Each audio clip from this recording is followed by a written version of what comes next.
हाय, मैं विकास आपका स्वागत करता हूं अपने YouTube चैनल पर जिसका नाम है परफेक्ट लर्निंग। तो चलो शुरू करते हैं प्रैक्टिकली फोटोशॉप सीखना। और ये फोटोशॉप का लेसन नंबर 2 है। मैं फाइल मेनू में जाता हूं, ओपन बोल देता हूं और एक नया इमेज ओपन कर देता हूं। ये इमेज मैंने pixels.com इस वेबसाइट से लिया है। ओपन। देखिए ये इमेज मेरे सामने ओपन हो गया। जब भी फोटोशॉप में कोई भी इमेज हम लोग ओपन करते हैं तो उसकी बेसिक जानकारी ऊपर टैब स्वरूप में हमको दिखती है। जैसे मैंने ये फोटो ओपन कर दिया तो इस फोटो का नाम क्या है, कौन सा फॉर्मेट है, फाइल फॉर्मेट है, उसका जूम लेवल क्या है, कौन सा कलर पैलेट वो यूज कर रहा है और कितना बिट डेप्थ, यह यहाँ पे हम लोग को टैब में पता चलता है। अभी समझिए इसके अलावा इस फोटो का मुझे इमेज साइज पता करना है, इसका रेजोल्यूशन पता करना है, मतलब क्वालिटी पता करनी है, तो मैं कैसे करूं? तो आपको इमेज मेनू में जाना है और इमेज साइज इस ऑप्शन पे क्लिक करना है। ऑल्ट कंट्रोल प्लस आई उसकी शॉर्टकट की है। मैं यहाँ पे लेफ्ट माउस बटन क्लिक कर देता हूँ। जैसे मैं क्लिक कर देता हूँ यहाँ पे इमेज साइज का पैलेट ओपन हो जाता है। तो देखो यहाँ पे वो बता रहा है कि इस इमेज की मेमोरी में साइज कितनी है, तो 6.77 MB। इसके डायमेंशंस क्या है, 1880 pixels width wise, 1259 pixels height wise. ठीक है, यहाँ पे भी बता रहा है विड्थ और हाइट, ये पिक्सल्स में बता रहा है। अगर आपको पिक्सल्स में नहीं बल्कि समझो इंचेस में देखना है तो इस एरो पे क्लिक कर दीजिए और यहाँ से दूसरा फॉर्मेट सिलेक्ट कर दीजिए, जैसे कि इंचेस। अभी देखिए ये इमेज मुझे इंचेस में पता चल रहा है कि इसकी इंच में कितनी विड्थ है और कितनी हाइट है। इसका रेजोल्यूशन मतलब डॉट्स पर इंच, जो डॉट्स को पिक्सल्स कहते हैं, पिक्सल्स पर इंच कितना है, 72 पिक्सल्स। क्योंकि ये इमेज मैंने इंटरनेट से लिया है इस वजह से इसका पिक्सल 72 पिक्सल्स है। ठीक है, इस तरह से मैं इमेज की साइज और रेजोल्यूशन पता कर सकता हूं। यहीं से मैं इस इमेज की साइज चेंज भी कर सकता हूं। समझिए आपको इस इमेज की साइज छोटी करनी है तो मैं यहाँ पे जाता हूँ, 26 जहां पे लिखा है वहां पे मैं उधर 13 कर देता हूँ, 13। जैसे मैंने 13 कर दिया, देखिए हाइट भी ऑटोमेटिकली चेंज हो गई क्योंकि ये इंटर रिलेटेड है, इंटर कनेक्टेड है। जैसे मैं विड्थ चेंज करूंगा वैसे ही प्रोपोर्शनली उसकी हाइट भी चेंज हो जाती है और मैं ओके बोल दूंगा तो उस हिसाब से वो इमेज साइज में छोटा हो जाएगा। जैसे मैं इमेज की साइज छोटा कर सकता हूं वैसे ही मैं इमेज की साइज बड़ा भी कर सकता हूं। अगर मैंने जो भी एक्शन इमेज पे लगाया है वो मुझे निकाल देना है तो मैं एडिट में जाके क्या बोलूंगा, अनडू। देखिए यहाँ पे क्या आया, अनडू इमेज साइज, मतलब अभी जो मैंने साइज छोटी कर दी थी उसको मैंने निकाल दिया और पहले जैसे कर दिया। अभी देखिए आपको पता ही है कि फोटोशॉप में हम लोग इमेज एडिट करते हैं और जब इमेज एडिट करते हैं तो उस इमेज का कुछ भाग हम लोग को मार्क करना पड़ता है, जिसे फोटोशॉप भाषा में सिलेक्ट करना बोलते हैं। तो जब हम लोग को सिलेक्शन करना पड़ता है तो हम लोग को वो बहुत ही ठीक से करना पड़ता है तो ही उसका इफेक्टिव मार्किंग हो सकता है। तब हम लोग को यूज में आता है ये जूम टूल, जिसकी शॉर्टकट की है Z। मैं यहाँ पे क्लिक कर देता हूँ, जूम टूल एक्टिवेट हो गया। जैसे ही मैंने जूम टूल सिलेक्ट किया उसके सब ऑप्शंस मुझे प्रॉपर्टी बार में दिखाई देने लगे। जूम टूल में अब मैं इस ऑप्शन में हूँ, जूम इन। जूम इन मतलब क्या, आप इमेज पे क्लिक करोगे इमेज बड़ा होके दिखाई देगा। अगर मैं यहाँ पे हूँ जूम आउट तो इमेज छोटा छोटा होके हम लोग को दिखाई देगा। कीबोर्ड की शॉर्टकट की है कंट्रोल प्लस और कंट्रोल माइनस। कंट्रोल प्लस से जूम इन होता है, कंट्रोल माइनस से जूम आउट हो जाता है। ठीक है, उसी के साथ साथ यहाँ पे देखिए ये 100% मतलब उसके ओरिजिनल साइज में वो दिखाएगा। यहाँ पे भी देखिए टैब में बता रहा है 100%। फिट स्क्रीन मतलब आपके स्क्रीन पर वो बैठ जाएगा पूरी तरह से, मतलब पूरा इमेज आपके स्क्रीन में दिखाई देगा। और फिल स्क्रीन, फिल स्क्रीन क्या करता है, जो कुछ छूटा हुआ भाग है स्क्रीन का वो भी वो भरने की कोशिश कर देगा, लेकिन इमेज स्क्रीन से बाहर निकल जाएगा। ठीक है, अब मैं जूम इन में जाता हूं और माउस से ऐसे स्क्वायर ड्रॉ करके एक पर्टिकुलर एरिया को इम्पोर्टेंस देके मैं जूम करने की या मैग्नीफाई करने की कोशिश करता हूं। देखिए इतना एरिया मैंने मार्क कर दिया, बटन दबा के मैंने इसे बटन दबा के रखा है और ऐसे रेक्टेंगल बना रहा हूं और जो भी एरिया उसके अंदर आया है अभी उसको इम्पोर्टेंस देके वो मुझे मैग्नीफाई करके इमेज बताएगा। इमेज मैग्नीफाई होके आया। अभी इसका कुछ हिस्सा नहीं दिख रहा है जो स्क्रीन के अंदर छुप गया है। अगर वो देखना है आपको तो आप ये स्क्रॉल बार का यूज कर सकते हैं, ऊपर नीचे जाने के लिए, लेफ्ट राइट जाने के लिए। ये स्क्रॉल बार्स है, ये वाला और ये वाला। उसी के साथ साथ आप हैंड टूल भी यूज कर सकते हैं। ये देखिए हैंड टूल, इसकी शॉर्टकट की है H।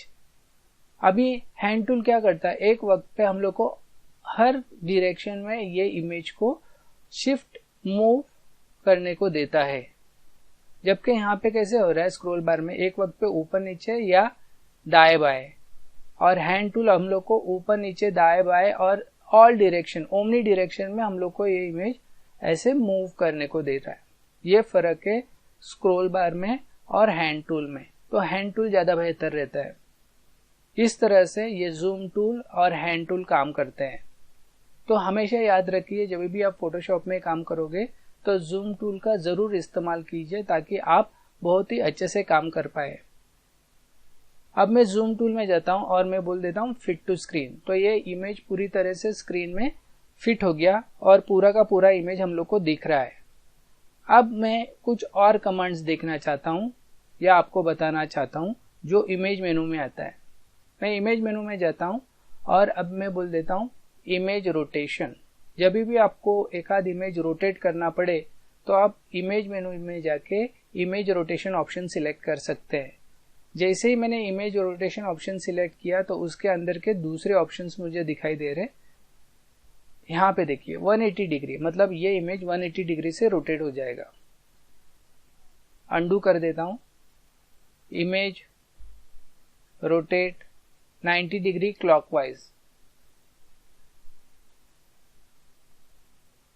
Image rotate counter clockwise, मतलब घड़ी की उल्टी दिशा में।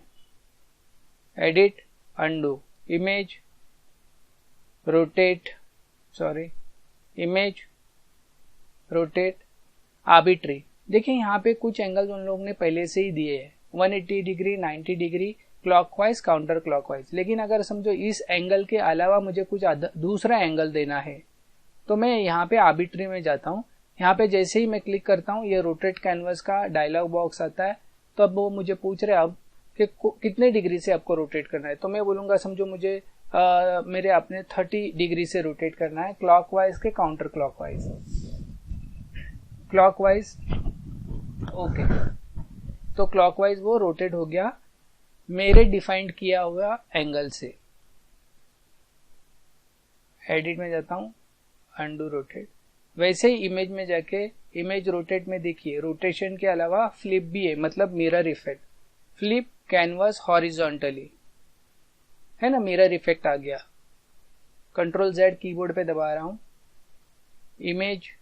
इमेज रोटेट वर्टिकली, ऊपर नीचे। इस प्रकार से मैं इमेज रोटेट और फ्लिप कर सकता हूं इमेज मेनू में जाके इमेज रोटेशन कमांड लेके। उसी के साथ साथ यहाँ पे देखिए कैनवस साइज है। कैनवस साइज मतलब अगर आपको लग रहा है कि आपका जो इमेज है उसको और भी थोड़ी बॉर्डर होनी चाहिए तो कैनवस साइज से आप इमेज की बॉर्डर बढ़ा सकते हैं।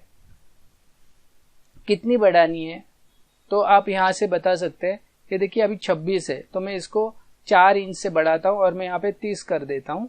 और ये 17 है, 17.4 है तो इसमें 4 लगा दूंगा, 4 इंच ऐड कर दूंगा तो 21 हो जाएगा, या समझो 20.5 कर देता हूं। तो लगभग ये 4 इंच से चारों ओर बढ़ गया, ठीक है। और ये चारों ओर से बढ़ना चाहिए करके मैंने यहाँ पे क्लिक कर दिया। वैसे तो मैं यहाँ पे ऐसे क्लिक करके बता सकता हूँ कौन सी डायरेक्शन में वो बढ़ना चाहिए, क्योंकि मैंने बीच में क्लिक करा है यहाँ पे तो चारों ओर से बढ़ेगा।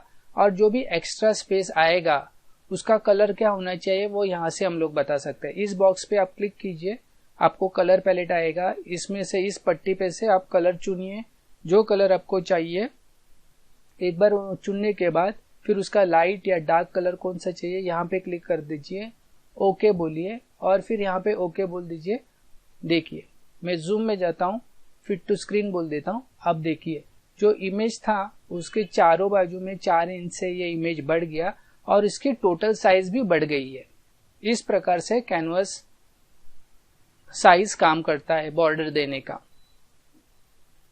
आई होप आपको इमेज साइज समझ में आया है, कैनवस साइज समझ में आया है, इमेज रोटेशन समझ में आया है। उसी के साथ साथ आपको हैंड टूल, जूम टूल भी समझ में आया है।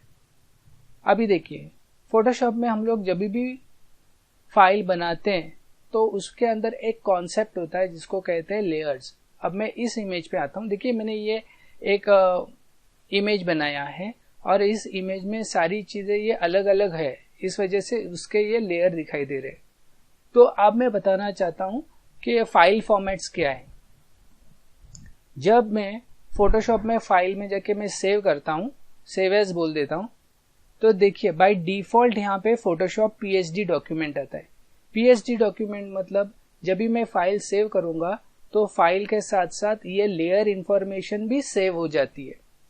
ठीक है, तो नेक्स्ट टाइम जब भी मैं फाइल ओपन करूंगा, क्योंकि मैंने पीएचडी में सेव किया है तो ये सारे के सारे लेयर्स भी मुझे खुले मिल जाएंगे। लेकिन अगर मैं समझिए ये फाइल में जाता हूँ, सेव एज बोलता हूँ और दूसरे फॉर्मेट में सेव करता हूँ, फॉर एग्जांपल जेपीईजी फॉर्मेट में, और मैं अभी डेस्कटॉप में जाता हूँ और लेसन 2 करके इसको सेव कर देता हूँ, सेव, ओके। और अभी वो फाइल में ओपन कर देता हूँ, फाइल ओपन, जो मैंने डेस्कटॉप पे सेव की है, डेस्कटॉप पे ये लेसन 2 ओपन। देखिए ये फाइल, देखिए ये पीएचडी फाइल है, इसके अंदर ये लेयर्स है। लेकिन आप पीएचडी के अलावा किसी और इमेज फॉर्मेट में अगर वो फाइल सेव करोगे तो ये सारे के सारे जो डिफरेंट लेयर में सारे ऑब्जेक्ट्स थे या टेक्स्ट था या इमेजेस था, ये सारे के सारे एक साथ ज्वाइन हो जाते हैं और कुल मिला के एक ही इमेज बन जाता है और लेयर सारे के सारे चिपक जाते हैं, एक दूसरे से मर्ज हो जाते हैं। तो हमेशा और एक बात याद रखिए, जब भी आप किसी प्रोजेक्ट पे काम करोगे तो हमेशा एक पीएचडी फाइल जरूर रखना, क्योंकि कल अगर जाके उसके अंदर मॉडिफिकेशंस किसी ने कहा या आपके क्लाइंट्स ने कहा तो यहाँ पे जेपीईजी फाइल में वो करना बहुत ही डिफिकल्ट है, जबकि लेयर्स में आप तुरंत कर सकते हो। इसी तरह से ये लेसन यहाँ पे खत्म हो जाता है। आई होप आपको ये लेसन भी बहुत अच्छे से समझ में आया है। फिर मिलेंगे अगले सेशन में, तब तक के लिए थैंक यू। अगर आपको ये ट्यूटोरियल अच्छा लगा है तो प्लीज लाइक करें, शेयर करें और चैनल को सब्सक्राइब करें, ताकि इसके आगे जो भी वीडियो डालूं तो आपको तुरंत उसका अपडेट मिले। Thank you.